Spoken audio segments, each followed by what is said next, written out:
Ali karamallahu wajhah, sesungguhnya Nabi Muhammad di akhir hayat beliau, pada detik-detik terakhir nafas beliau, aku melihat beliau menggerakkan bibirnya dengan 2 kali gerakan. Ketika itu aku mendekatkan telingaku. Ketika aku mendekatkan telingaku, aku mendengar beliau berkata, ummati, ummati, kata beliau. Ketika itu saudara-saudara, ketika itu Allah berkata kepada Jibril, wahai Jibril, engkau turun, beritahu kepada Muhammad bahwasanya aku memberikan kepada dia 2 pilihan.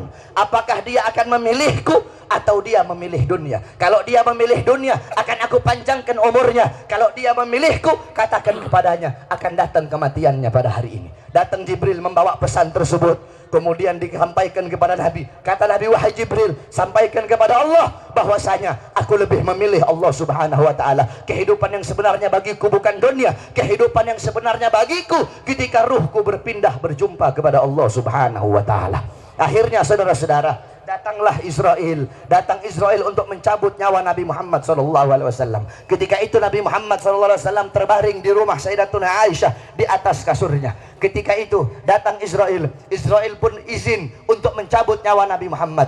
Apa kata Rasulullah SAW? Ketika itu ditemani oleh Jibril, ya Khalili Jibril, wahai kekasihku Jibril, aku belum puas meninggalkan umatku kalau belum diberikan jaminan oleh Allah subhanahu wa ta'ala. Pergi Jibril menemui Allah subhanahu wa ta'ala. Fa'auhallahu ta'ala ala Jibril, basyirhu ya Jibril, innahu awwalu nasin khariju minal ardi idha bu'isu wa sayyiduhum idha jami'u fabasyirhu innal jannah muharramatun alal umam qabla an tadkhuluha ummatuh. Wahai Jibril, sampaikan kepada Muhammad, dia manusia yang pertama kali akan aku bangkitkan di hari kiamat dan menjadi manusia yang memimpin seluruh manusia kelak pada hari kiamat. Dan sampaikan kepadanya jaminan dariku bahwasanya sorga aku haramkan untuk dimasuki oleh siapapun sebelum sorga dimasuki oleh umatnya. Ini jaminan dariku wahai Jibril. Nabi Muhammad pada saat detik-detik terakhir nafasnya tidak memikirkan diri beliau, keluarga beliau, anak cucu beliau. Yang beliau pikirkan kalian sebagai umat, saudara-saudara. Apakah cukup sampai di situ? Tidak cukup sampai di situ. Dicabut nyawanya Nabi. Dicabut nyawanya Nabi. Ketika dicabut nyawa Nabi Muhammad, Nabi mendesah. Ketika dicabut nyawa, Nabi berlirih. Ah, kata Nabi. Dicabut lagi nyawa Nabi. Nabi berkata, ah. Di samping Nabi Muhammad ada sebuah cawan berisi air. Beliau letakkan tangan kanan beliau, beliau usapkan keringat, peluh-peluh keringat-keringat yang keluar di wajah beliau. Beliau berkata, ya Khalil ya Israel, wahai kekasihku Israel, apakah seperti ini rasa sakit dicabut nyawa wahai Israel? Saudara-saudara, Nabi Muhammad yang sholat sampai kakinya bengkak, Nabi Muhammad yang sholat sampai kakinya keluar nanah, merasakan sakit ketika dicabut nyawa. Bagaimana dengan orang-orang yang lalai dari sholatnya, saudara-saudara? Nabi Muhammad, manusia yang paling mulia, khairul khalqillah, khairul wafa wa bahrus safa, merasakan sakit ketika dicabut nyawa. Bagaimana dengan para pendosa? Bagaimana dengan orang-orang yang durhaka kepada Allah subhanahu wa ta'ala? Dicabut nyawa Nabi Muhammad SAW. Kata beliau, apakah seperti ini rasa sakit dicabut nyawa? Kemudian Israel pun berkata, iya ya Rasulullah, seperti inilah rasa sakit dicabut nyawa. Kemudian Rasulullah berkata, wahai Israel, apakah rasa sakit seperti ini juga yang nanti akan dialami oleh umatku? Apa kata Israel? Iya ya Rasulullah, rasa sakit seperti inilah yang nanti akan dialami oleh umatmu. Mendengar itu Nabi Muhammad menangis. Itu tangisan terakhir Nabi Muhammad. Itu tangisan air matanya Nabi yang terakhir sebelum beliau wafat.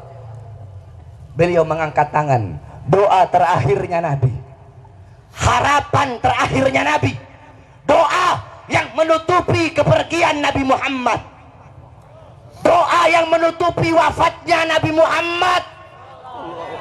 Beliau mengangkat tangan, mengadahkan tangan kepada Allah subhanahu wa ta'ala. Allahumma khaffif ala ummati fi sakratil maut. Ya Allah, ringankanlah. Ya Allah, permudahkanlah sakratul maut umatku. Ya Allah, ya Allah, aku nabi mereka, aku pemimpin mereka, aku penanggung jawab mereka. berikan seluruh rasa sakit sakratul maut mereka kepada aku ya Allah. Biar aku menanggung rasa sakit sakratul maut umatku ya Allah. Umatku tidak akan kuat, umatku tidak akan mampu ya Allah. Biar aku menanggung seluruh sakratul maut mereka. Berikan rasa sakit sakratul maut mereka kepada aku ya Allah. Di mana kalian untuk Nabi Muhammad? Apa yang telah kalian lakukan untuk Nabi Muhammad SAW? Sudahkah kalian menyenangkan hatinya Nabi? Sudahkah kalian mengorbankan jiwa, nyawa, darah, harta kalian untuk Nabi Muhammad SAW? Para sahabat-sahabatnya Nabi mengorbankan jiwanya, nyawanya, darahnya, hartanya. Sumayyah, wanita yang tua renta, dipaksa keluar dari ajarannya Nabi. Dikubur setengah badan, ditombak, keluar isi perutnya, dicambuk. Hei Sumayyah, keluar kamu dari ajaran Nabi. Apakah Sumayyah lebih memilih kesenangan dunia? Apakah Sumayyah lebih memilih kebebasan dunia? Sumayyah lebih memilih mati daripada harus meninggalkan ajaran Nabi Muhammad. Allahu Akbar. Bilal ibn Rabah dikasih batu yang besar, dicambuk, dipaksa keluar, dipaksa meninggalkan Nabi, meninggalkan syariat Nabi, meninggalkan Al-Qur'annya Nabi. Apakah Bilal lebih memilih kesenangan dunia? Apakah Bilal lebih memilih kebebasan dunia? Apa kata Bilal?